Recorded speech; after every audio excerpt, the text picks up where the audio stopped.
네, 편집하지 않은 날선 토크 라이브 썰전 시간입니다. 김종배 시사평론가, 이동관 전 청와대 홍보수석 나왔습니다. 어서 오세요, 두 분. 네, 안녕하세요.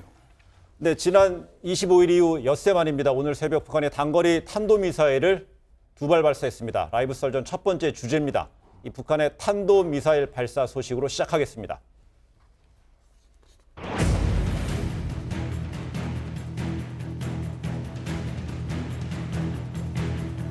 또 정점 고도가 과거 대비보다는 현재 좀 낮은 상태로 이렇게 가고 있고 거리도 240km 정도 나가고 있고 또 331km 나가고 있고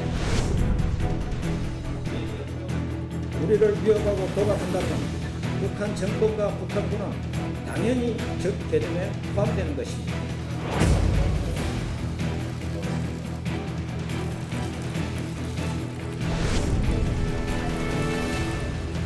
오늘 예정된 운영위원회 회의는 금요일 또는 다음 주로 연기할 것을 제안합니다. 문재인 대통령께서 북한에 대해서 강력한 경고의 메시지를 내어주십시오. 청와대가 참석하는 운영위 개최를 연기하는 이런 결정을 한 것에 대해서 저는 잘한 결정이라고 생각하고 한반도 평화에 전면 역행하는 것으로 강력한 항의의 뜻을 표하는 바입니다.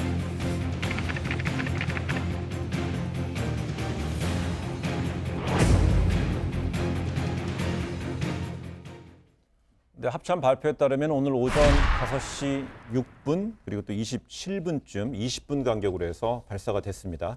근데 이번 미사일 그 엿새 전 거보다 또 이 25일 전에는 25일 날 발사된 거는 북한판 뭐 이스칸데르라고 했는데 이번에 고도와 비행 거리가 또 달라요. 그렇습니다. 예. 이게 뭐 이제 그 당국에서도 아예 재원이 다르다 이렇게 예. 밝혔는데 지금 눈길을 끄는 게 일단 비행 고도가 네. 그 6일 전에 그 발사한 미사일 같은 경우는 40에서 50km. 네. 근데 지금 오늘 발사한 것 같은 경우는 최소한 30km로 더 낮아졌다고 네. 하는 거고.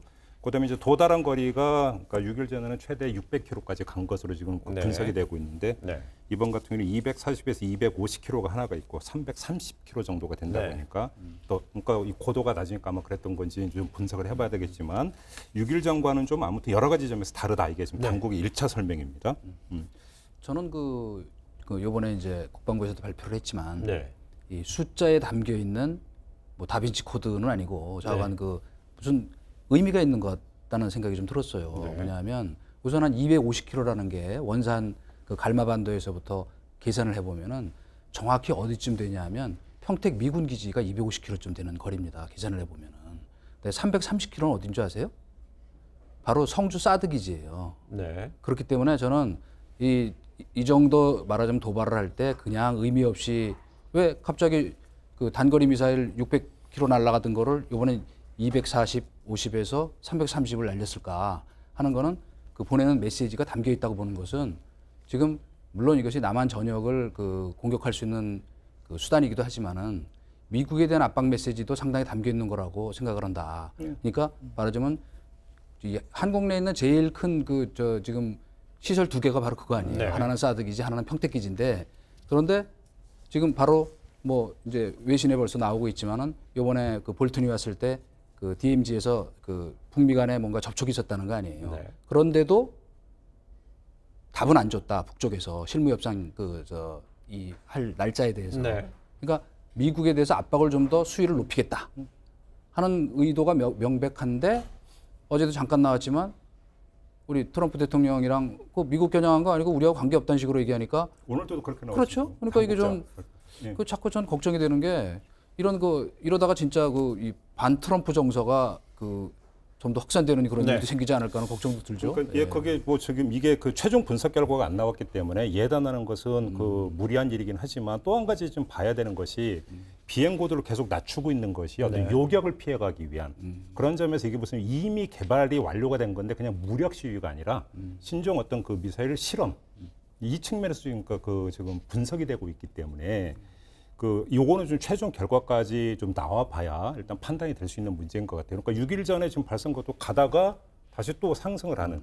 그러니까 이전과는 달랐던 것이라고 하니까 엎어진 김에 쉬어간다는 말이 있지만 지금 이 북미 간의 교착 국면에 가다 보니까 북한은 엎어진 김에 실험하고 있는 이런 측면이 있고 이런 점에서는 우리 당국이 분명히 이거에 대해서는 비판과 규탄의 메시지를 내야 되고 그런 점에서 정경도 국방장관이 좀 적이라는 표현까지 오늘 아침에 썼단 말이에요. 네. 저는 그런 점에서는 어떤 적절한 메시지가 대북 메시지가 좀 나온 게 아닌가. 일단은 그렇게 평가를 해도 될 것 같습니다. 정경두 장관이 적이라는 표현을 쓴 데 이어서요. 또한 지난 엿새 전에는 그 탄도미사일이라는 걸 규정하기까지 시간이 좀 걸렸는데 오늘은 바로 당일날 바로 탄도미사일이라고 바로 규정을 했습니다. 예. 그 정 장관의 발언과 맞물려서 근데 문재인 정부의 좀 강경한 대응으로 좀 봐야 될까요?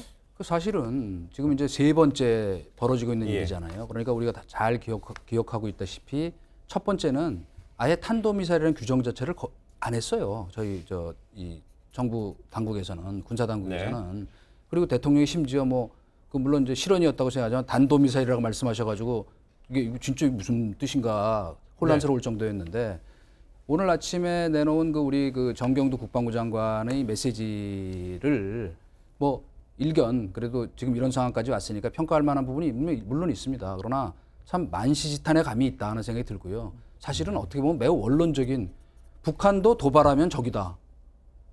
이거 네, 뭐 지금 바로 예. 관련해서요. 그 국가안전보장의 NSC가 바로 그 입장을 냈습니다. 북한의 미사일 발사 평화 노력에 부정적이다. 예. 또한 우려가 아니고 앞에 강한 우려라는 말을 했고요. 또 이어서 그 비핵화 동력 상실 않도록 외교 노력은 계속한다. 이런 지금 입장이 나왔는데요. 그 추가로 나오는 대로요. 이 속보는 계속 전해드리겠습니다. 계속 뭐 지금 그 말씀도 우리 네네. NSC에서 나온 메시지도 그렇게 들리네요. 매우 원론적인 우려의 네. 표명인데 사실은 그 정상적이라면 네네. 좀 더 강한 그 뭐 규탄 내지 경고의 메시지가 나오는 것이 정상이죠. 네. 그러니까 그 심지어 그 남북 대화 지지하는 무슨 그 동안에 그 지지해왔던 그 저 정세현 전 통일부 장관이라든가 박지원 그 의원 같은 분들도 오늘 일제히 네네. 북한의 행동 이거 참 이해하기 어렵다. 왜 이렇게 지금 북미 대화가 중요한 그 국면이라면 우리 어쨌건 우리 그 이 남쪽의 그 중재 노력이라는 것이 상당히 그래도 역할을 했고 또 할 수 있는데 이런 식으로 우리를 압박하면 진짜 더 입지가 없어지거든요. 그러니까 그 의도에 대해서는 또 실제로 벌어지고 있는 일에 대해서는 좀 더 강력한 규탄 메시지나 경고 메시지가 있어야 되는데 사실 이 대목에서 진짜 이건 정말 저는 미스테리라고 생각하는데 짐작은 가지만 이렇게 말하자면 그 중국, 러시아 그 저 군용기 뭐 우리 심지어 영공까지 네네. 침범당하고 북한이 더구나 이렇게 세 번째 도발을 하는데 네. 대통령이 직접 이게 정상적 경우라면 NSC를 주재해서 조금 강력한 메시지를 그 낼 상황이라고 분명히 그 생각이 되는데 네네. 그러니까 상당히 좀 곤혹스러운 입장이라고 저는 읽혀요. 그럼 왜냐면 지금 짐작하는 바가 있다. 왜 안 예. 한다고 짐작을 하세요? 그럼 먼저 얘기해 보세요. 예. 뭐 우리, 예. 제가 먼저 질문을 그 드렸는데 먼저 아, 그래? 순서가 예. 이제 아니, 그러니까 이어서. 뭐 저는 매우 곤혹스러운 입장일 것이다. 왜냐? 사실 그 동안에 그 이제 좀 그 비판을 하자면 대통령이 메시지가 너무 나갔었어요. 사실은.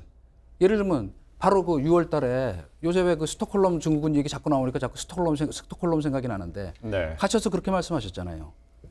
평화를 지키는 것은 군사력이 아니고 대화다. 그게 국방일보 60만 군인이 보는 국방일보의 일면 머리글 제목으로 나와가지고 말썽이 나니까 그걸 바꿨더라고요. 인터넷판에는. 근데 그 똑같은 시점에 저 김정은 그 위원장은 뭐라 그랬냐면 그 화력 시범 그 참관하는 자리에서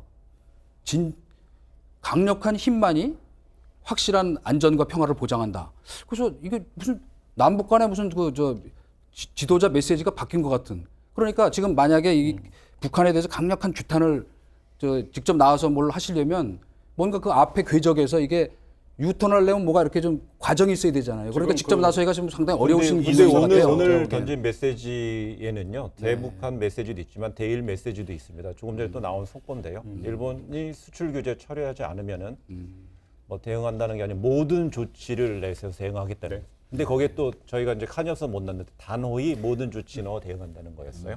하여튼 일본 이슈는 조금 이따 대화를 이어가기로 하고요. 이어갈게요. 이수께서 말씀하시니까 제가 받아서 말씀을 드리면 조금 전에 문재인 대통령의 그 멘트와 김정은 국무위원장의 멘트를 대비를 시켰는데 저는 정반대로 말씀을 드릴게요.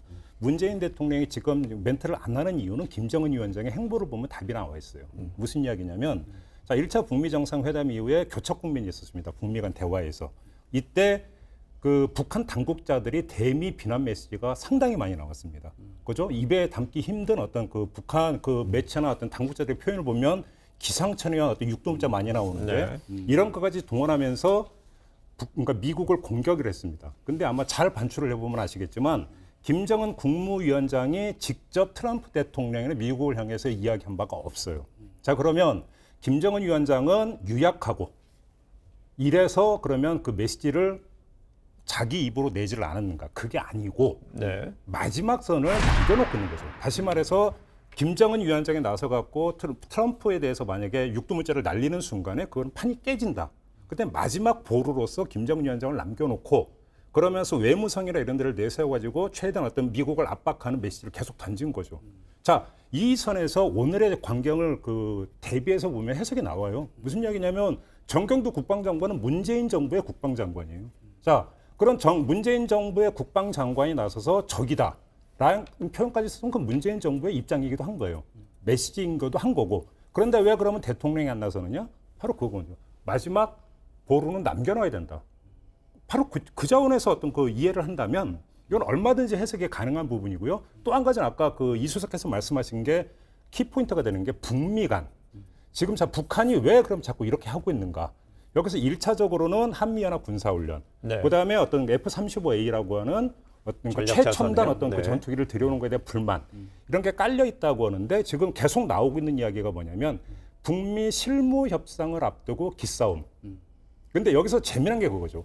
SLBM을 공개를 하지 않았습니까? 북한에서. 여기서 재미난 포인트가 뭐냐면 영변을 하겠다고 했는데 북한은 영변 갖고는 안 된다고 했어요. 하노이에서. 그래서 판이 꽤 노딜이 네. 됐습니다. 근데 SLBM을 북한이 내놨다는 이야기는 뭡니까?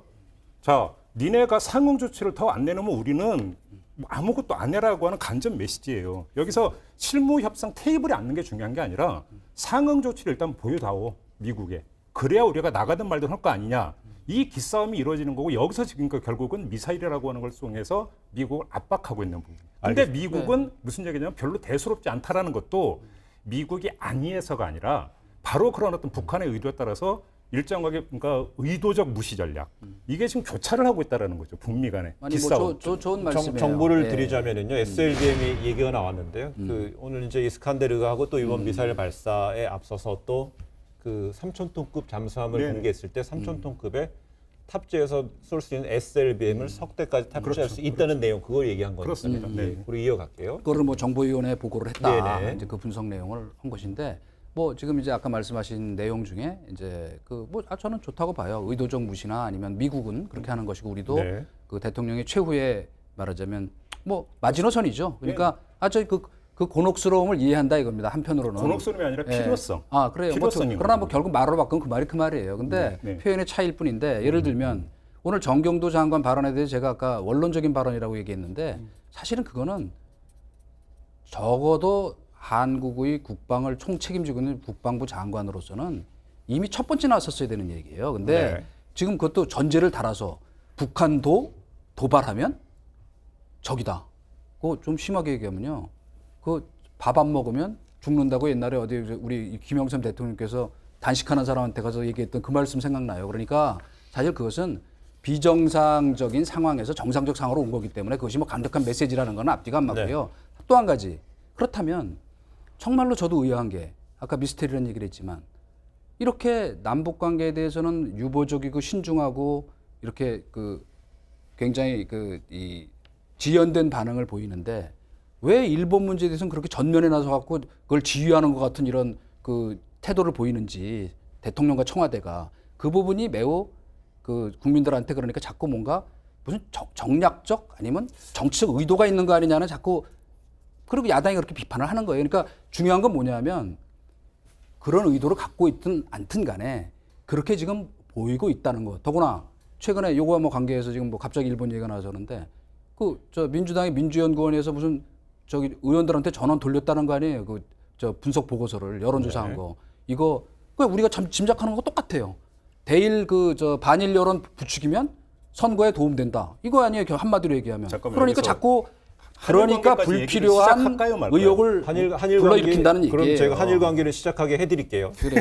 좀 전에 김평론가께서는요, 네. 뭐 정경두 장관이 발언한 것은 적이라는 용어까지 들어간 발언은 문 대통령의 정부, 문재인 정부 입장을 드러낸 것인데 그럼요. 예. 북한에 대해서 이런 태하는 수위는 레벨은 위기 관리 차원의 어떤 정도에 따라서 맞춰간다는 것인데 이 전 수석께서는 근데 일본한테는 왜 그렇게 하는 거야? 이런 문제 지적이잖아요. 그럼요. 그럼 이렇게 얘기해 볼게요. 지금 한일 경제 충돌 상황에서 문재인 정부는 일본에 대한 대응에 상당히 많은 힘을 쏟고 있습니다. 그렇죠. 근데 이 시점에 북한은 왜 엿새 만에 다시 미사일을 쏘므로써 쏘았을까요? 네. 일각에서는 문재인 정부의 허를 찔렀다, 찔린 건가 이런 분석이 나옵니다. 그럼 이제 일본 얘기가 되겠죠. 그렇죠. 예. 그럼 만약에 이제 일본하고는 이제 D-2로 그 화이트리스트 국가에 대한 배제 여부가 결정이 나는 가기가 있습니다. 이제 곧 이제 예, 그렇게 된다면 이 시점상에 어떻게 봐야 될까요? 예. 아니 뭐 저 사실은 그거는 그 이제 두 가지 측면으로 이제 같이 볼 수 있다고 예. 봐요. 이제 북의 이 북한의 입장으로 본다면은 이 한일 관계 틈새를 벌리는 것보다는 사실은 한미 관계의 틈새를 벌려서 압박을 가하겠다는 의도가 크죠. 네. 그러니까 제가 보기에는 북한이 일본 관계까지 염두에 두고 도발을 한다 이렇게 저는 생각하지는 않으나 네. 독도에서 벌어진 그 이른바 그 이 갈등 그 독도가 무슨 그 이런 화약고처럼 지금 이제 국제적으로 그 변모하고 있는 그 상황 속에서는 일본을 꼭 염두에 뒀다기보다는 그 표현이 딱 맞다는 거죠. 지금 뭔가 한국이 부딪히고 있는 여러 가지 안보상의 이 위기죠, 사실은. 그거를 한 번 더 찔름으로써 압박을 가해서 한국에 주는 메시지는 명확한 거예요. 노상 얘기하고 있잖아요. 당신들 미국한테 끌려다니지 말고 쉽게 얘기하면 개성공단 저 금강산 그 저 개방 빨리 받아와 이 말이에요. 그리고 제가 이제 여기서 요 말을 하고 싶은 거예요. 뭐냐면 역대 이렇게 이제 남북 관계에 쭉 종사했던 분들 이제 저도 이제 만나도 보고 얘기를 들어보면 오래 종사한 분들일수록 강경파가 됩니다. 왜 강경파가 되냐? 뒤통수 한 3번 맞아보세요. 지금 저는 이렇게 봐요. 아니 아까 요 결론을 이렇게 얘기하려는 거예요. 네, 그래 경험치는 다 다를 수 그러니까 있다는 경험치는 다를 수 이야기예요. 있으나 네. 거의 대부분 예외 없이 그런데 저는 지금 문재인 대통령도 속으로 부글부글 끓고 있을 거예요. 차마 말을 못하지만 그러니까 네, 제가 이해합니다. 이제 충분히 제가 그 말씀을 심정 드릴게요. 이해한다고. 그러니까 네. 그 꿰어 맞추면 안 된다. 일단 결론부터 이것부터 말씀을 드리면 무슨 얘기냐면 7월에 들어서 상당히 여러 가지 상황이 있었습니다. 한일 갈등이 있었고 독도 영공 침범이 있었고 뭐 이러면서 북한이 이 틈새에서 허를 찌르기 위해서 미사일을 쏘지 않았는가. 제가 볼 때 이건 꿰어 맞추려고 보는 게 자, 예를 들어서 그 일본이 그 무역 보복 조치를 내린 게 7월 1일이죠. 네. 자, 7월부터 그 상황이 연출이 됐습니다. 근데 문제는 그 시점부터 미사일 발사가 있었다면 제가 인정을 하겠어요. 근데 자, 5월 4일에 1차 미사일 발사가 있었습니다. 기억하실지 모르겠지만 5월 9일에 또 네. 2차 미사일 발사가 있었습니다. 2달을 앞서 있었습니다. 그리고 나서 한일 간의 갈등이 공개화되고 전면화된 것은 7월 1일입니다. 그러면 지금 그 7월 25일에 미사일 발사와 오늘의 미사일 발사를 5월 4일, 9일의 미사일 발사의 연속선상에서 본다면 네. 이거는 지금 무슨 한일의 갈등이 있으니까 그 틈새를 비집고 허를 찌른다. 그다음에 뭐 이 동북아 정세에서 뭐 하니까 이렇게 간다라고 하는 것 자체가 시간을 딱 잘라서 5월은 잊어주세요 한 다음에 7월만 가지고 이야기하는 임의적 편집에 따른 소설이다. 이 얘기예요, 제 얘기는. 이렇게 본다면 그것들을 그렇게 직결시키는 부분들에는 무리가 있고 오히려 제가 아까 말씀을 드렸던 지금 그 북미 실무 협상을 둘러싼 어떤 그 기싸움 네. 여기서 어떤 실리를 챙기기 위한 어떤 그 기싸움 차원에서 본다면 차라리 일관된 분석일 수가 있다. 네. 그다음에 또 하나 인정하는 건 있어요. 뭐냐면 북한이 지금 그 문재인 정부에 대해서 불만을 갖고 있다라고 하는 것은 대북 전문가나 이런 분들이 모두 인정을 하는 바예요. 무슨 이야기냐면 북미 간의 교착 국면에 들어가 있는데 지금 그렇다면 문재인 정부는 그럼 무슨 역할을 할 것인가라고 하는 부분에 있어서 불만이 있다. 여기에 대해서는 사실은 부인할 수 없는 부분이 있다고 생각을 하는데 네. 그것이 그렇기 때문에 지금 그러니까 그 문재인 정부를 겨냥해서 문재인 정부에 타격을 가하기 위한 것 단순하게 그렇게 볼 게 아니라 주공 방향은 사실은 미국이다. 그러니까 미국과의 어떤 그 싸움, 그러니까 그 기싸움 차원에서 끌어내기 위해서 더 어떤 그 그러니까 상응 조치를 끌어내기 위한 기싸움 차원에서의 어떤 도발 이렇게 규정하는 게 오히려 더 현실에 좋은 가까운 좋은 관련돼서요. 좋은 말씀인데 요거만 얘기할게요. 지금 말씀하셨기 때문에. 잠시만요. 네. 지금 그 김평론가는요. 북한과 일본에 대한 문재인 정부의 대응은 투트랙이다 이런 분석인데 관련해서 조금 전에 속보가 나오는 것은요. 내일 외교부가 발표한 내용입니다. 내일 한일 외교장관 회담 개최한다는 내용이고 합의했다는 내용이고 이거는 한일 경제 충돌 이후에 처음으로 한일 외교장관이 만나는 머리를 맞대는 조금 자리죠. 소식이죠. 결국은 예, 이게 성과가 있든 없든. 예. 그건 뭐 어쨌든 뭐 예. 만남 자체에 큰 의미가 있는데 바로 이제 그 얘기를 잠깐 가기 전에 말씀하신 네. 거에 지금 이제 우리가 세 차례 그 북한의 도발의 의도에 대해서 잠깐 얘기했었잖아요. 네. 그러니까 일관된 어떤 그 북의 의도를 어떻게 볼 것인가에 차이는 있을 수 있어요. 그러나 중요한 거는 그걸 어느 하나에 이를테면 뭐 미국과의 기싸움 이번엔 그게 또 맞을 거예요. 네. 그러나 그 앞에는 두 번째 한 거는 그 말하자면 헛질르기. 그다음에 첫 번째는 뭐냐면 바로 문재인 대통령 취임 2주년에 맞춰서 쏴준 거 아니에요. 무슨 뭐 네. 축포 쏘는 것도 아니고. 그러니까 우리가 일관된 분석이 매우 중요하지만 종합적 분석이 저는 더 중요하다. 그러니까 북한은 어떻게 왜 미사일 쏘는데 한 가지만 겨냥해서 하겠어요. 다목적 그 다연장 로켓포 쏘듯이 다목적으로 쏘는 것이죠. 딱 하나예요. 그러니까 그러니까 한일 관계 때문에 그 틈새를 비집고 북한이 미사일을 쐈으니까 이차원에서 한일 그러니까 일본에 대한 대응 부분에 있어서 뭔가 문재인 정부가 다른 액션, 다른 노선을 취해야 된다. 이런 어떤 주장을 이거는 무슨 얘기냐 비 오는 날 폐수 버리는 악덕 어떤 업자의 어떤 행위하고 네. 비슷하니까 그런 얘기는 하지 말자. 저는 이것만 강조하는 겁니다. 뭐 좋아요. 그러니까 어쨌건 그럼 일본 쪽과 관련해서 방금 아까 우리 내일 그 한일 외무장관 회담이 열리게 됐다. 네. 하는 것과 관련해서 이제 말씀을 드린다면 북한이 말하자면 이 틈새를 어떻게 찌르고 들어올 건가 하는 거는 별개로 네. 지금 매우 중요한 요인 중에 하나가 바로 그 일본의 한국 패싱이에요. 네. 이미 한두 번도 아니고 어제도 이런 상황을 얘기하면서 아베 신조 총리가 한국을 얘기하지 않았죠? 그죠? 오늘도 나왔습니다. 오늘도 예, 얘기했고 그랬어요. 6일 전에도 오늘도 G20 정상회의 때 다자회담하는 과정에서도 한국을 언급하지 않았죠. 오늘은 회담도 이번에 안 미사일 하는 발사에 의해 미국과 공조해서 그렇죠. 분석하겠다라고 했습니다. 그렇죠, 그렇죠. 네. 그러니까 바로 이제 이것은 뭐냐면 여기 숨어 있는 그 저는 그 노림수가 있다 이렇게 생각하는 거죠. 뭐냐? 이 한국을 말하자면 왕따 시킴으로써 말하자면 그 자기네 어떤 그 외교적 지렛대에 우위에 서겠다는 생각도 있겠지만은 그런 빌미를 사실 저희가 좀 준 부분이 있죠. 그 인도 태평양 저 동맹에서 지금 그 인도 태평양 동맹이라는 게 매우 중요한 지금 점점 시간이 갈수록 네. 이미 더 이상 미국이 그 이 동북아 질서에 대한 그 언급을 많이 하지 않아요. 지금 이미 미국의 관심은 인도 태평양 동맹 말하자면 남중국해를 둘러싼 이 태평양을 어떻게 관리할 건가 인도 태평양을 하는데 가 있는데 저희를 거기서 일본이 자꾸 의도적으로 밀어내는 거예요. 저희가 스스로 빠져나온 부분도 있지만 그런데 더 걱정되는 건 뭐냐면 지금 틈새 찌르기라는 얘기를 제가 자꾸 하는 이유는 뭐냐면 저희가 또 진짜 결정적인 뒤통수를 맞을 수 있는 가능성이 있는 게 이 상황이 조금 더 진전이 되면 일본과 북한이 저는 이거 제가 정말 확실히 장담하는데 일본과 북한이 저희 머리 위로 이제 직접 협상을 합니다. 왜?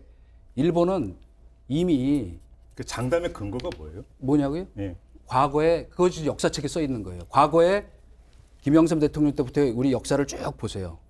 처음에 이 사람들이 이 말하자면 미국을 끌어들이거나 일본을 끌어들이기 전에 먼저 남북 간의 화해 국면을 조성합니다.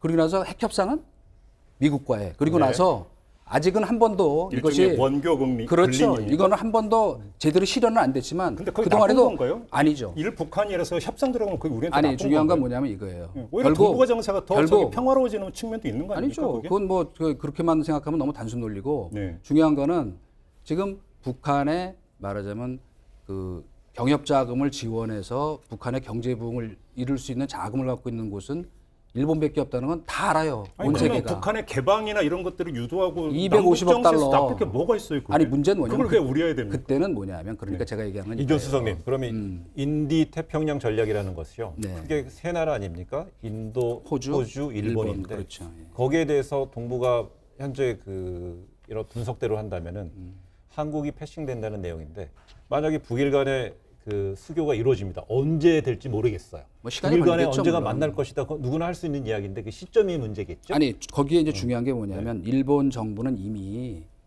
그 한 20여 년 전부터 이거 공지된 비밀 비슷한 거지만은 250억 달러의 그 대북한 배상 자금을 이미 준비해 놓고 있어요. 아니, 잠깐만요. 그 그러니까 얘기니까 퍼뜩 떠오르는 게 하나가 있는데 예. 잠깐만 예. 죄송한데 지금 그 한일 간의 갈등이 그 65년 한일 청구권 협정에 대한 해석 나아가서 배상 판결 개인 배상 판결에 대한 어떤 해석 양국의 입장차 여기서부터 비롯된다라고 만약에 정리를 한다면 좋습니다. 그러니까 북일이 만약에 수교 협상에 들어가고 타결이 된다. 네. 그러면 당연히 수교 협상의 주된 의제는 뭐가 되겠습니까? 식민지 강제 지배에 따른 어떤 배보상 문제가 되지 않겠습니까? 만약에 여기서 일정하게 북일 간의 수교 협상에서 이거에 대한 원칙이 더 드러난다면 나온다면 이게- 한일 갈등에 그게 도움이 되겠습니까? 마이너스가 되겠습니까? 아, 그러니까 이제 예, 잠깐 예. 요거만 제가 말씀드릴게요. 자꾸 예. 이제 일본 얘기가 어차피 나왔으니까 제가 제기를 해서 지금 이 우리가 근데 하여간 북한의 이건 너무 선의만을 멀리 가 갖고 있는 얘기 아니에요. 그 먼 얘기가 아니에요. 먼 왜냐하면 북한의 선의만을 믿어서는 안 된다는 얘기를 하는 거예요. 뭐냐면